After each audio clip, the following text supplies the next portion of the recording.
What up, man? I ain't gonna lie, your boy really. I ain't gonna lie, this your boy's second time doing this shit.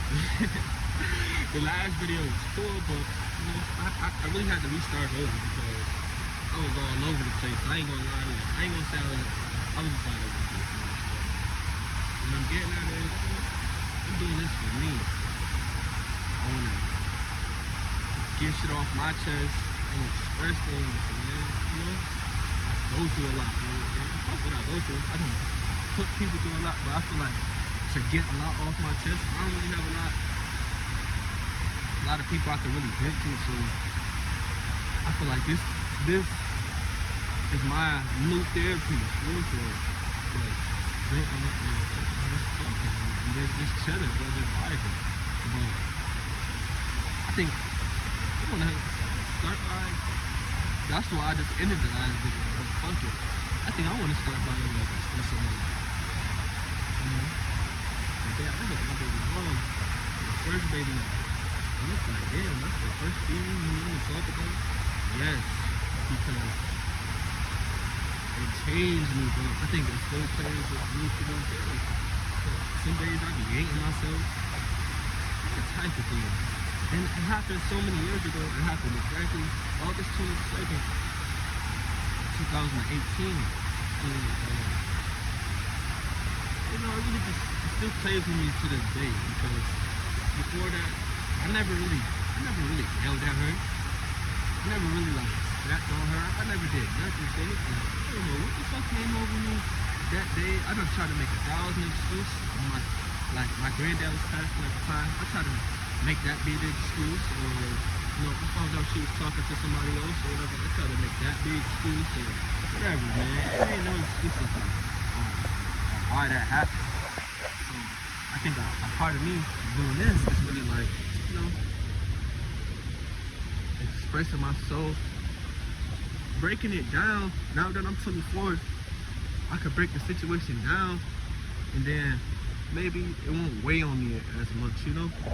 But yeah, no, so I'm gonna break it down from even like, you know, to even when I first met Shorty.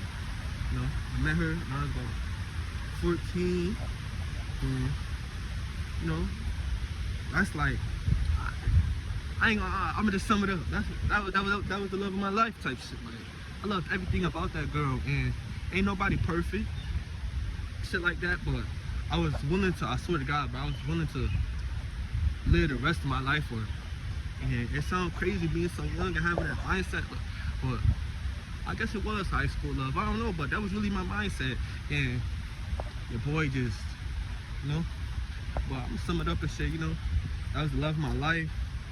You know, we went in high school together. She was, you know, cool. And that wasn't the best, but it was cool, you know. We ended up having a child together. And I want to say, once we had the baby, which like every relationship in this world, once the baby came, shit changed. Because now we two teenage parents. I ain't gonna lie, I was so shell shocked to having a son, and really I ain't really had no male father figure to really like yeah, like had that talk with me, like, yeah, nigga, you got a son now, you gotta get on your shit. Like, ain't nobody never, you know, ain't today Father's Day, so happy Father's Day to everybody in the world. But you know, back to the story, ain't nobody really like showing me that, but I kind of got lost. But yeah, everything was valid with me and Shorty. We had our son.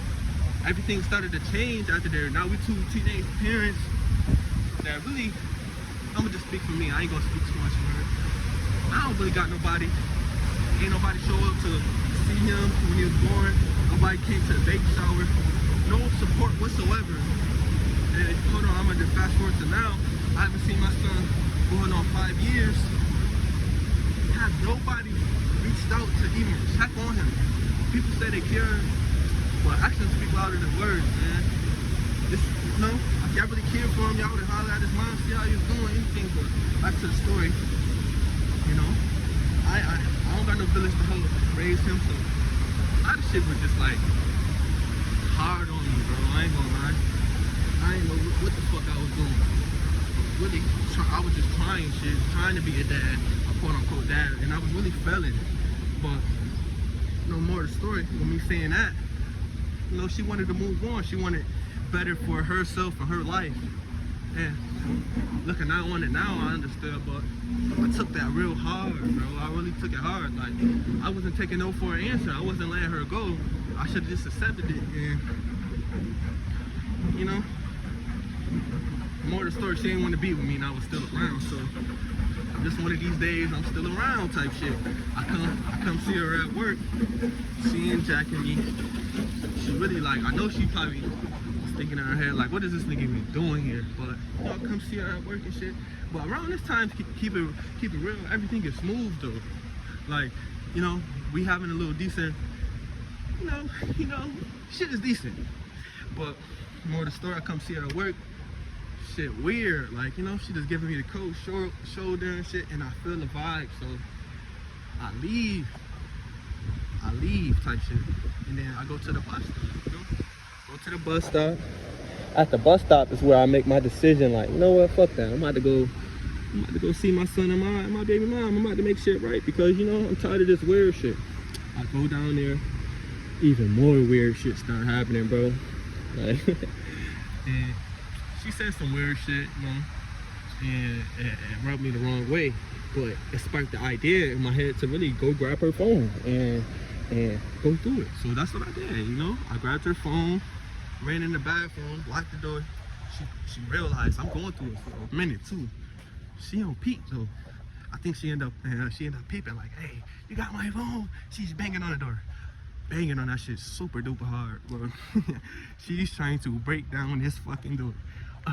You know, I see everything I see. I see she was talking to this one nigga, right? I already know of the nigga. I ain't gonna lie, I knew of the nigga and shit. He was a friend of the families. That's what make it more a little hurtful, I ain't gonna lie. Boom, so he been around like forever. So, you know, boom, you know, I was super duper hurt, my nigga. Like, mad shit was going on in my life at the time. I was just hurt. Boom, give her a phone. I'll never forget this shit like yesterday, because I really feel like it was the devil that got over, nigga. Like, that's no excuse, but boom, hear me out. Give her a phone. I go to leave, you know, peacefully. Like, I remember I get me some Chips Ahoy. She has some Chips Ahoy and shit on the table. I get the Chips Ahoy. Probably like 6, 7 of them bitches walk out the door like it's nothing. I'm trying to act player. I walk halfway down the street. That shit started hitting me like, man, I can't leave like this. My son back there, my baby mom, she, you know, she fucking with another nigga, man. Hell no, I'm turning back. I turns back. She already hit my phone like, don't leave and shit like that. Where's you going? Let's talk it. Let's talk. Boom. I don't want to over exaggerate it because she probably hit my phone like twice. Like, where you going? Don't leave. Boom. Turn back around. We having a conversation. Now she come outside. She got my son in her hand. We talking. I'm hurt. Like, you know, like what happened? When was this? She breaking it all down. And I just remember, like, I ain't gonna lie. I remember her saying like, it was good. Like, you know, like the sex was good from son or whatever and shit. And that shit hurt it the most. I feel like that shit made me really zone out. And I remember the last thing, I swear, the last thing I remember from my point of view was like, I was crying. I was like, my granddad, he on his fucking deathbed. He treated me like this. And I remember just zoning out. That's the last thing I remember. And it was like when I came back into, I was fucking fighting my way back into the house with her little brothers. Like, no funny. And then it's like everything is hitting back again. It's like I stopped fighting with her little brothers and shit. And then I called her instantly. Cause I remember seeing her crying before they closed the door. I called her instantly like, I'm sorry, I didn't mean to hit you. This mad shit started moving fast, bro. Mad shit started moving fast. I feel like I could talk about the rest of the shit that happened that night on a whole different video. Because a lot of shit started happening that night. I had to go hide in somebody's yard. My brother came and got me, was motherfucking searching the block looking for me, cars and shit. But the next day come, I'm depressed as fuck, nigga. I know I lost love in my life. She talking to a new nigga. I just put my hands on her, some new shit, some shit I ain't never done. Man, I'm just so depressed, bro. I ain't gonna lie, nigga, XX Kentucky on just died, this shit, you feel me? My granddad in the hospital, and fuck, I'm listening to X all day and shit. It's super, super, super sad. I ain't never been sad like this in my life. You feel me? Nah, boom. Nah, niggas know when you be sad, you also get angry. So, I'm angry too. Her brothers pull up. Her first brother pull up though, Dolo though. I don't know if it was a backdoor situation. I don't know. But whatever. I'm talking to the brother. But I'm already knowing they on some bullshit. I just hit this nigga little sister. So I'm out there in shorts and shoes, no shirt on, nothing. Cause I'm already knowing. I really should have came up that